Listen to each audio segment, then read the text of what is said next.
اس کا دوست، اس کا محبوب کون ہے؟ وہ ہے وہ لوگ الذین آمنوا، جو ایمان لائے۔ کیا؟ اللہ ایک ہے، اس کے سوا کوئی عبادت کے لائق نہیں، بندگی کے لائق، عبادت کے لائق، پرستش پوجا کے لائق کوئی ذات ہے پوری کائنات کے اندر تو وہ یکو تنہا اللہ وحدہ لا شریک کی ذات ہے، جس کی عبادت کی جائے، جس کی بندگی کی جائے، جس کی پرستش کی جائے۔ وہی عالم کا خالق و مالک ہے، اور حضرت محمد مصطفیٰ صلی اللہ تعالی علیہ وسلم اس کے آخری نبی ہیں، ہمارے آقا و مولا ہیں۔ یہ ایمان لانا، جو لوگ یہ ایمان لے کر گئے، یعنی زبان سے کلمہ طیبہ کو پڑھا اور اس دل سے اس کی تصدیق کی، تو یہ صاحب ایمان ہو۔ اور اس کے ساتھ وَقَانُوا يَتَّقُونَ، اپنے ہر معاملے میں، اپنے ہر اٹھتے قدم پر، اپنی زندگی کے لیل و نہار میں، شب و روز میں، ہر سانس پر، ہر آنے والی سانس اور جانے والی سانس پر اللہ سے ڈرتے رہے، تقوی اور پرہیزگاری اختیار کرتے رہے، اللہ کے حلال کو حلال سمجھا، اللہ کے حرام کو حرام جانا، جس کام کے کرنے کا حکم اللہ اور اس کے رسول نے دیا اس پر عمل کرنا، اور جن کاموں سے منع فرمایا ان کاموں سے بچ جانا، یہ ہے تقوی اور پرہیزگاری کا اختیار کرنا۔ اسے کہتے ہیں متقی، اس پر عمل کرنے والے کو کیا کہتے ہیں؟ متقی، پرہیزگار۔ تو ایسی زندگی گزارنے والا دنیا میں بھی رہا اور دنیا سے بیگانہ بھی رہا، دنیا میں بھی رہا، دنیا کی جائز ضرورتوں کو، اپنی حاجتوں کو پورا بھی کرتا رہا، حلال رزق کو کماتا بھی رہا، اپنے اہل و عیال کو حلال رزق کھلاتا بھی رہا۔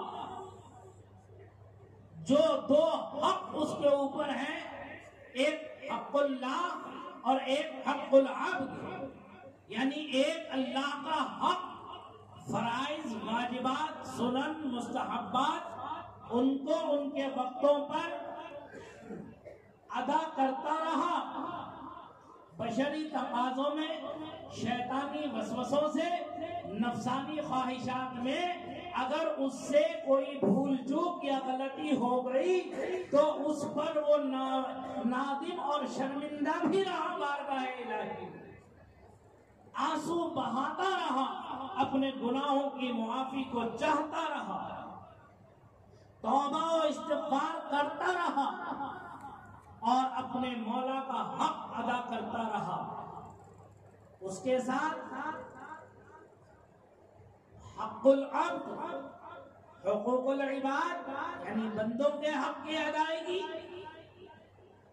ماں اور باپ اللہ نے دیے، ان کی اطاعت و فرما برداری، ان کی خدمت، ان کی دلجوئی، ان کے ساتھ صلہ رحمی، بھائی بہن ہے، اگر بڑا ہے تو چھوٹوں کے ساتھ شفقت و مہربانی، مودت، الفت، ان کے حقوق کی ادائیگی، شوہر ہے تو بیوی کے حق کی ادائیگی، اللہ نے خاندان دیا ہے تو اس خاندان میں چچا، تاؤ، پھپھا، پھوپھی، خالہ، خالو، نانا، نانی، ماموں، ممانی، دادا، دادی، جو اللہ نے خاندان اور کنبہ اور قبیلہ دیا اپنے کرم سے، ان سب کی اعلیٰ قدر مراتب، ان کے حقوق کی ادائیگی، ان کے ساتھ صلہ رحمی کرنا، یہ حق العبد میں آتا ہے، بندوں کے حق میں آتا ہے۔ تو اللہ کا بھی حق ادا کیا اس نے اور بندوں کا بھی حق ادا کیا۔ اور بشری تقاضوں میں جو اس سے غلطیاں کوتاہیاں ہوئی، ان تمام کوتاہیوں اور غلطیوں کو پر شرمندہ ہو کر اپنے رب سے توبہ و استغفار کی، اور دنیا میں جس کا حق دعویٰ ہے اس سے حق تلفی جس کی ہے اس سے معافی چاہ کر اس نے معافی دینے کے بعد اب جب یہ دنیا سے رخصت ہو جاتا ہے تو یہ متقی اور پرہیزگار کہلاتا ہے۔ ایسے متقی اور پرہیزگار کے لیے کل قیامت کے دن نہ کوئی خوف اور نہ ہی کوئی غم ہوگا، جب سب اپنے اپنے گناہوں میں ڈوبے لتھڑے ہوئے ہوں گے، نفسی نفسی کا عالم ہوگا، تو یہ اس وقت چین سے سکون سے رہے گا۔ کیوں؟ کیونکہ اس نے اپنی پوری زندگی ہر سانس ہر قدم پر اس نے اپنے رب کی رضا چاہ کر اپنے مولا کو راضی کر، اس لیے یہ امن میں ہوگا، عافیت میں ہوگا، سلامتی میں۔ یہ صاحب ایمان، صاحب تقوی شخص کی صفات، انہی کو قرآن کی زبان میں ولی کہا گیا، اللہ کا دوست کہا گیا۔ ہمارے مخدوم سیدنا حضرت میر عبد الواحد بلگرامی رحمت اللہ تعالی علیہ کی ذات والا صفات، اللہ اکبر، ان کا حسب و نسب بھی اعلیٰ، ان کا جمال و کمال بھی اعلیٰ، وہ خود اپنے آپ میں اعلیٰ و اعلیٰ۔ آپ نسبی اعتبار سے حسینی سید ہیں، نسبی اعتبار سے دادا پر دادا کے اعتبار سے آپ جو ہے حسینی سید ہیں۔ سیدنا امام حسین رضی اللہ تعالی عنہ کے شہزادہ والا تبار سیدنا امام زین العابدین رضی اللہ تعالی عنہ وارضاہ عنہ کی اولاد امجاد میں سے سیدنا امام حسین سید الشہداء رضی اللہ تعالی عنہ کو اللہ تعالیٰ نے متعدد اولاد عطا فرمائی، جس میں 6 بیٹے حضرت امام حسین کو اللہ نے دیے تھے۔ 3 بیٹے میدان کربلا میں شہید ہو گئے، 3 بیٹے میدان کربلا میں شہید ہو گئے، 2 بچے کم عمر میں فوت ہو گئے، 1 بچے وہ حضرت سیدنا امام زین العابدین ہیں، جن سے حسینی نسل چلی صبح قیامت تک۔ جتنے بھی حسینی سید پیدا ہوں گے دنیا میں وہ سب کے سب امام زین العابدین ہی کی اولاد ہیں۔ جب شاہ ایران کی شہزادیاں حضرت عمر رضی اللہ تعالیٰ عنہ کے زمانے میں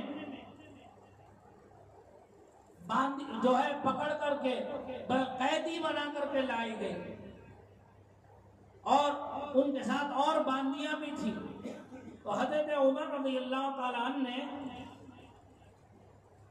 باندیوں کو تو فروخت کر دیا، اور اس کے بعد ان شہزادیوں کا بھی نمبر آیا،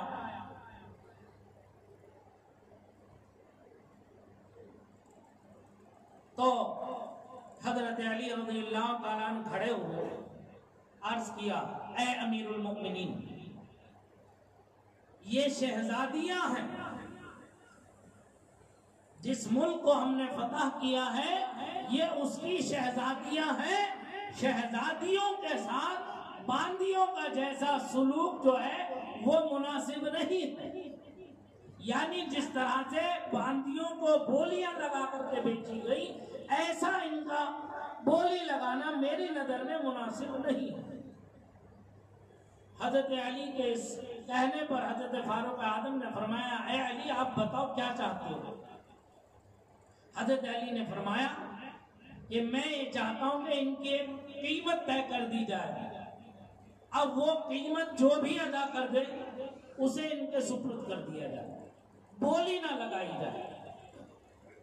شہزادیوں کا ان کے مقام مرتبے کے لحاظ سے کچھ خیال رکھا جائے۔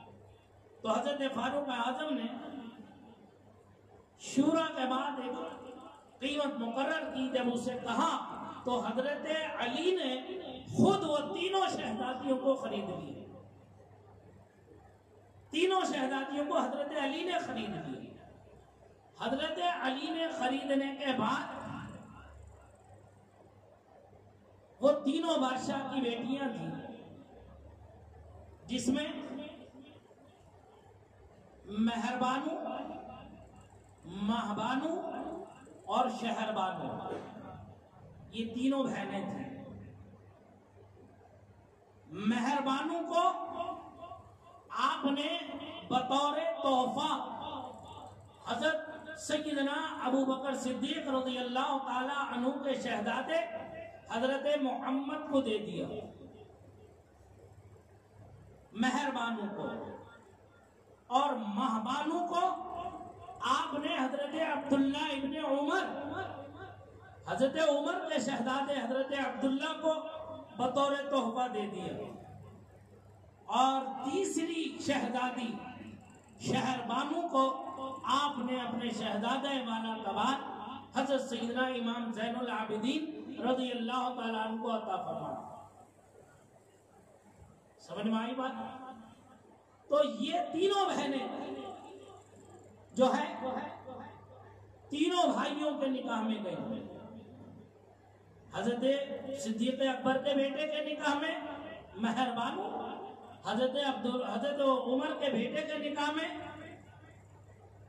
مہبانو، اور حضرت امام حسین کے نکاح میں شہربانو۔ ان کی جو اولادیں ہیں وہ سب خالہ بھائی کہلائے۔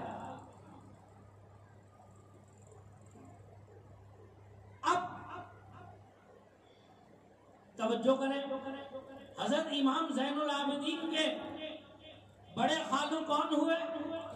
حضرت محمد ابن ابو بکر۔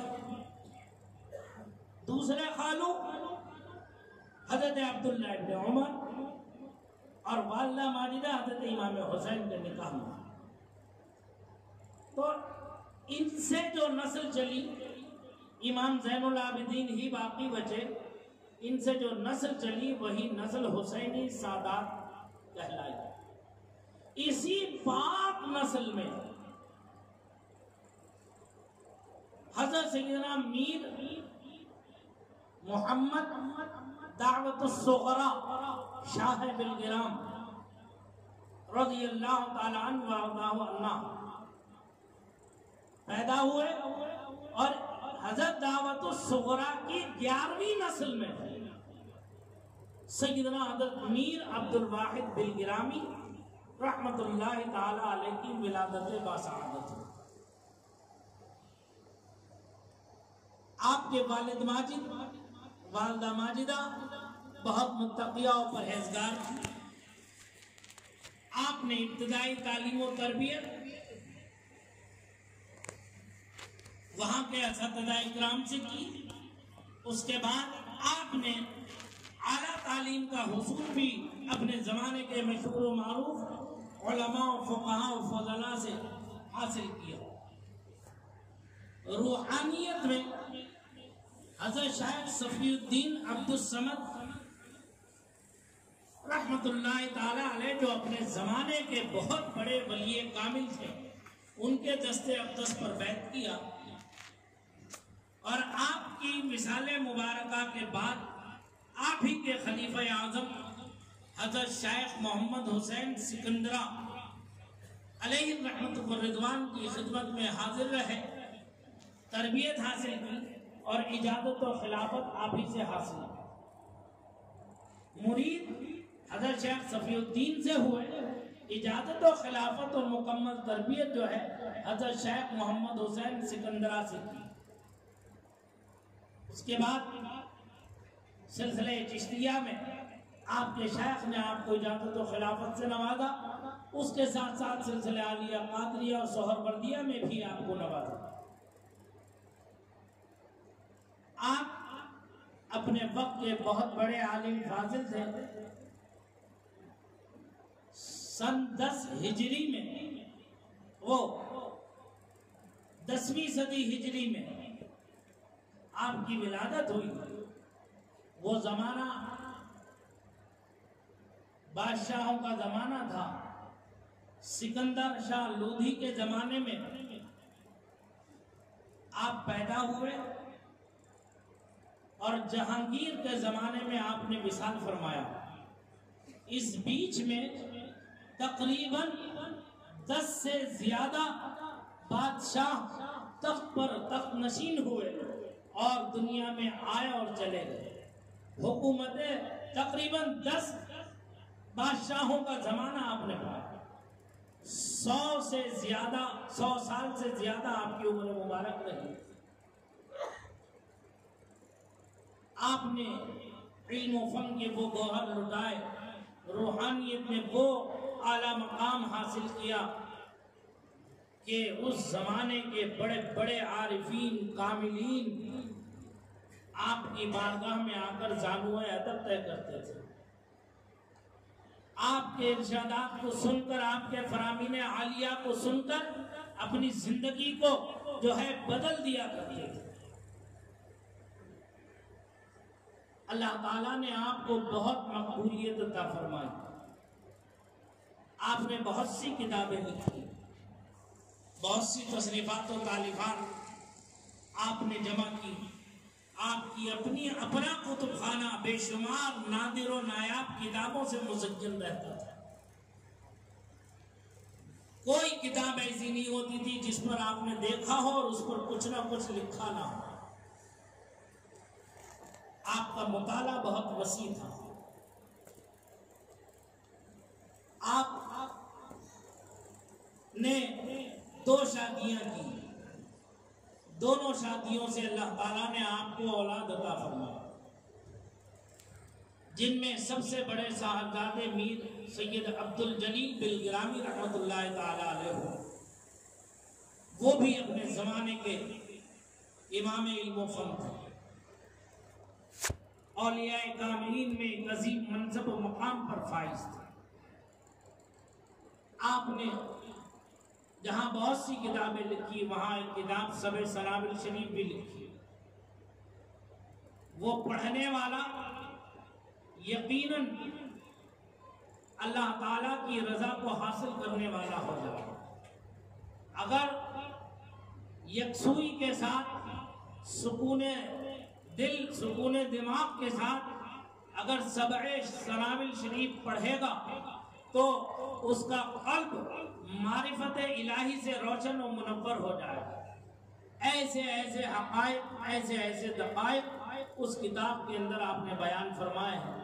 اور وہ کتاب ایسی مقبول ہوئی کہ بارگاہ رسالت مآب صلی اللہ علیہ وسلم میں بھی مقبول ہو گئی. ایک بزرگ نے خواب میں دیکھا کہ سرور کائنات صلی اللہ علیہ وسلم جلوہ بار ہے اور وہاں ایک اور شخص جس کے چہرے پر رومال ڈلا ہوا ہے وہ بیٹھے ہوئے سرکار سے محو گفتگو ہے اور سرکار بڑے ہی پیار کے ساتھ، محبت کے ساتھ اس سے بات کر رہے ہیں، کلام فرما رہے ہیں.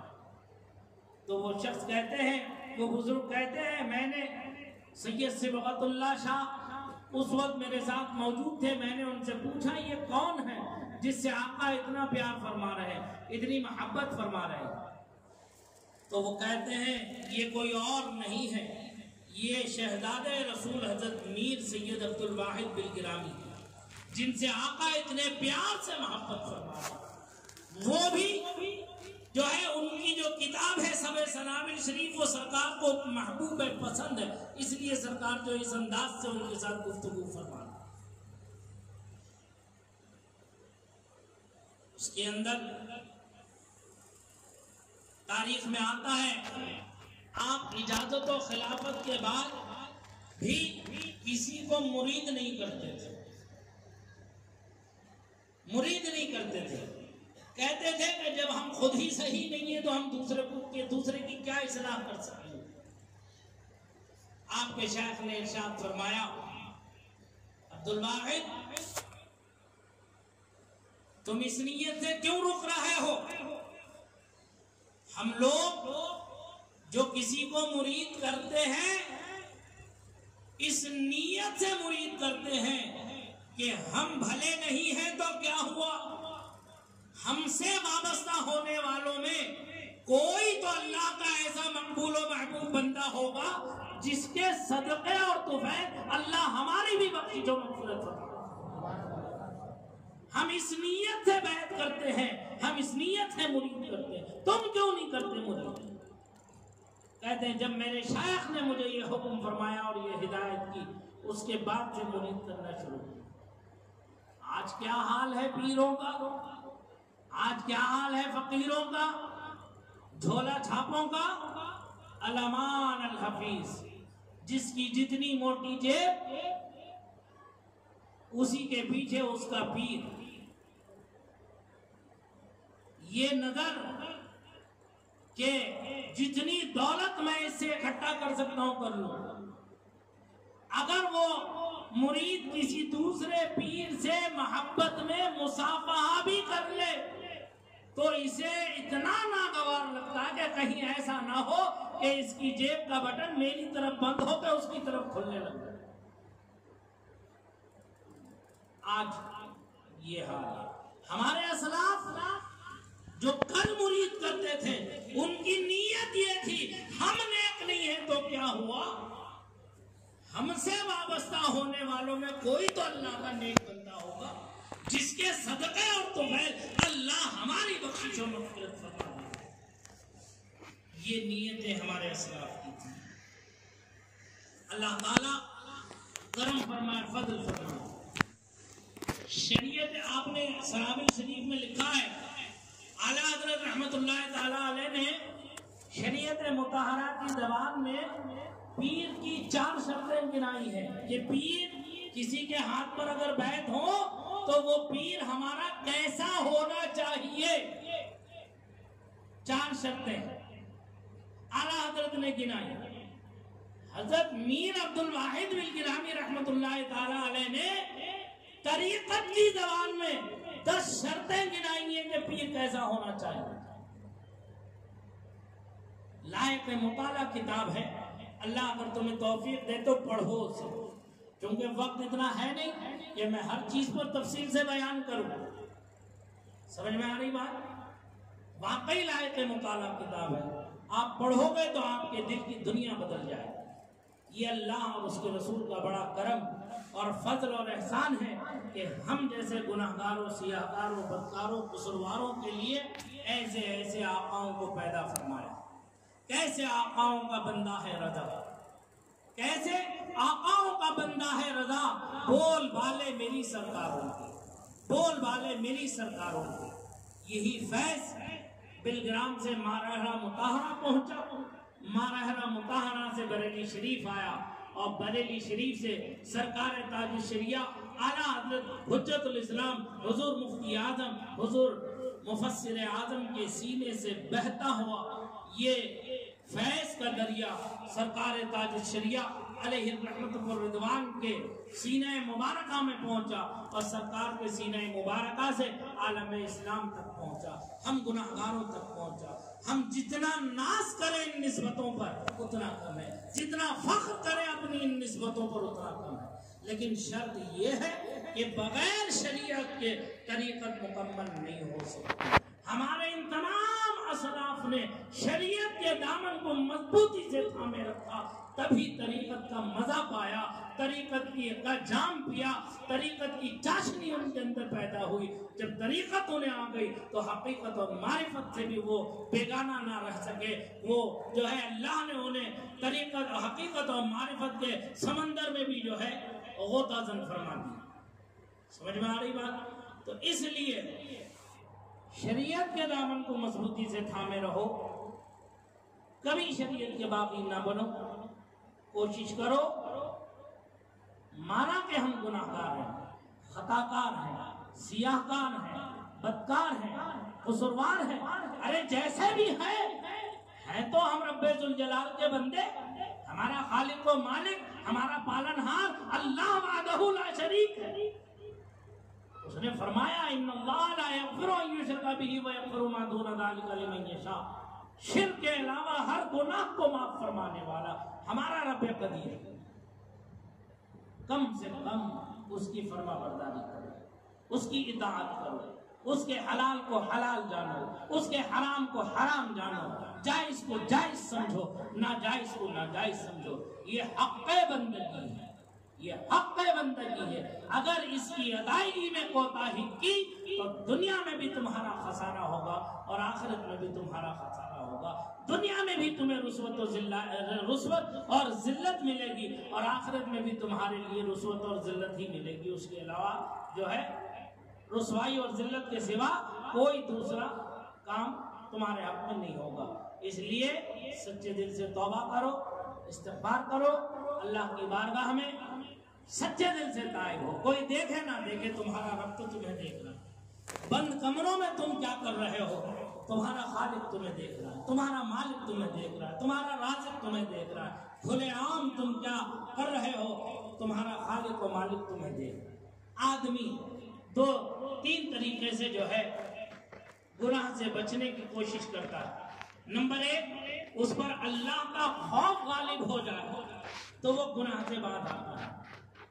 نمبر 2،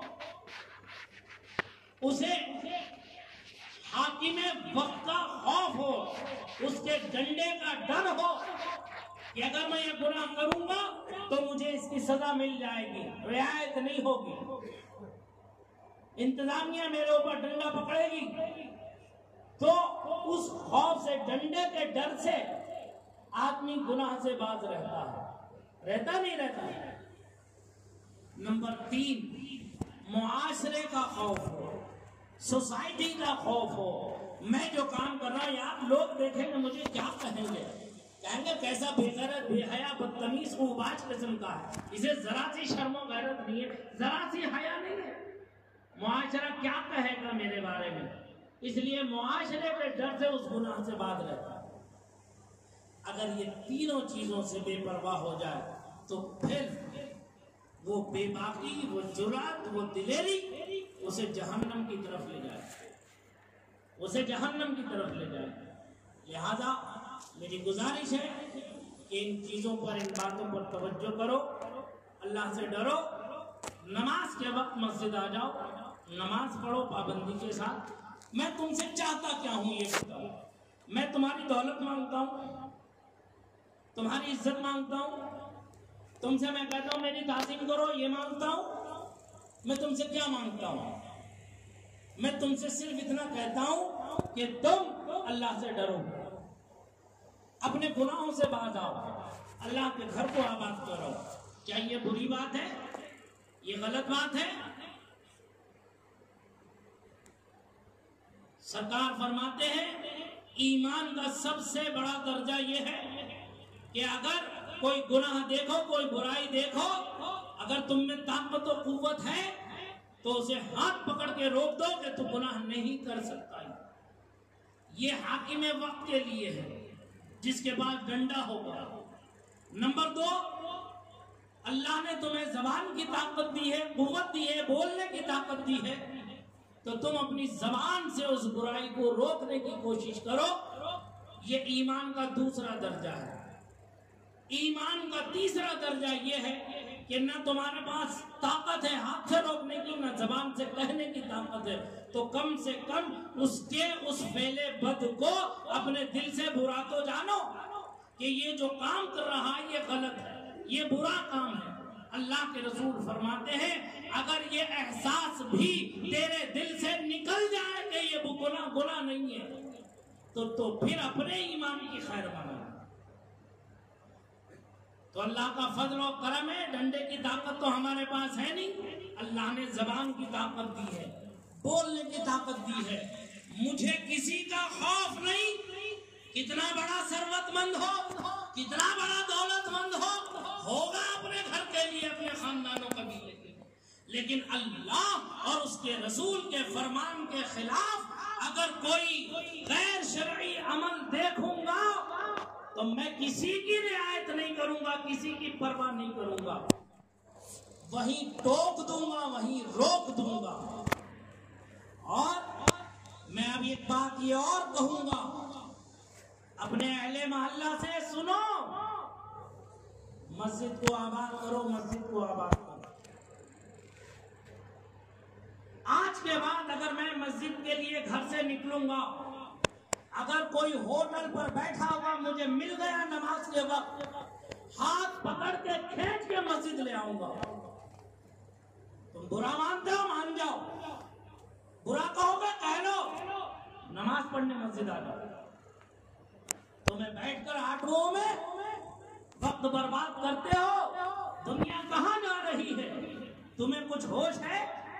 تری پورا کا معاملہ تم دیکھ رہے ہو، کیسا خونی منظر، کیسا ننگا ناچ مسلمانوں کے ساتھ وہاں کیا جا رہا ہے، اور مرکزی حکومت آنکھیں بند کیے بیٹھی ہے۔ اس بے غیرت حکومت کو ذرا سی غیرت نہیں ہے، اپنے ملک کے امن و امان کو برباد ہوتا دیکھ رہی ہے۔